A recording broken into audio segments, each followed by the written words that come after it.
Linda had moved to the countryside to start over. After a tumultuous divorce and months of sleepless nights in the city, the small stone cottage, isolated in a clearing, seemed like the perfect refuge. Purchased at an astonishingly low price, the place had a rustic charm with its wooden windows and a staircase that creaked with every step. The first few days were peaceful. Linda spent her mornings exploring the surrounding forest and her afternoons decorating the house. It was a relief to be far from everything. But that sense of calm began to fade when she found something strange in the basement. While sorting through old boxes left by the previous owner, Linda discovered a small wooden door hidden behind a cabinet. The door was locked, but scratch marks surrounded it, as if someone, or something, had tried to claw their way out. A chill ran down her spine. "It's just my imagination," she thought, stepping away quickly. That night, however, her sense of unease deepened.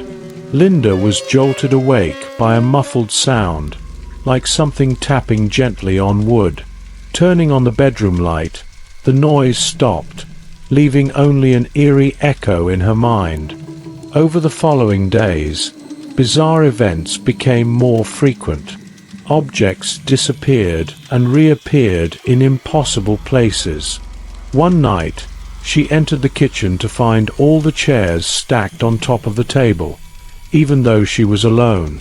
At times, she heard footsteps upstairs, even knowing no one else was there. One thing unsettled her most of all: the smell. On certain nights, an acrid metallic odor would fill the air, thick and cloying, and once she woke to find smudged fingerprints on the outside of her bedroom window, even though her room was on the second floor. Desperate, Linda called her best friend, Alice, a staunch skeptic. "Linda, you're overthinking this. Old houses creak, and as for the chairs, maybe you did it and just forgot." Linda tried to heed her friend's advice, but something gnawed at her. None of this felt random. Determined to uncover the truth, Linda visited the village library to research the house. She discovered that the last owner, a man named Edgar, had disappeared 2 years earlier. According to locals, he was a reclusive, eccentric man, known for strange noises emanating from the house at night. There were whispers about rituals and a rumored secret room no one had ever found. Linda immediately thought of the small door in the basement. Using a crowbar, she forced it open and found a tiny, suffocating room with wooden walls. Inside was a battered table, notebooks filled with disturbing sketches, and a cracked mirror.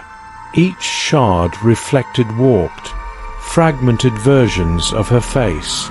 In the corner, something even more unsettling: clothes that didn't belong to Edgar but to a woman. Terrified, Linda installed cameras throughout the house, determined to catch whatever, or whoever, was tormenting her. The first night, she reviewed the footage the next morning, and her blood ran cold. In the video, a dark figure emerged from the basement, walking slowly into the kitchen before stopping outside her bedroom door, staring at her as she slept. It wasn't a ghost. It was a man. Panicking, Linda called the police. They found no signs of a break-in. Probably a cruel prank, they said. But Linda knew better. The footage didn't lie. The following night, the footsteps and whispers returned, clearer now. "Linda! Linda!" She bolted out of bed and locked herself in the bathroom. The whispers turned into laughter, low, mocking, then silence. When she finally emerged, a note sat on the living room table, where none had been before. "Are you enjoying the game, Linda?" "I am."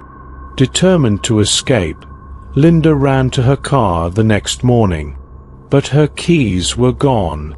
Trying to keep calm, she returned to the house to search, only to find something that made her stop in her tracks. A single page torn from one of the basement notebooks lying on the living room floor.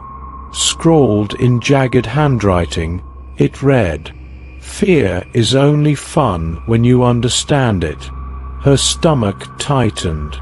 The words felt like both a warning and a taunt. Then she heard it. Footsteps, not from upstairs this time, but from the basement. Gripping a kitchen knife, Linda descended the creaking stairs, her breath shallow and quick. The basement was dimly lit, the air thick with dread. She expected to find the man from the footage. Instead, she found something far worse. An altar. Candles flickered, surrounding a photograph of her at the center.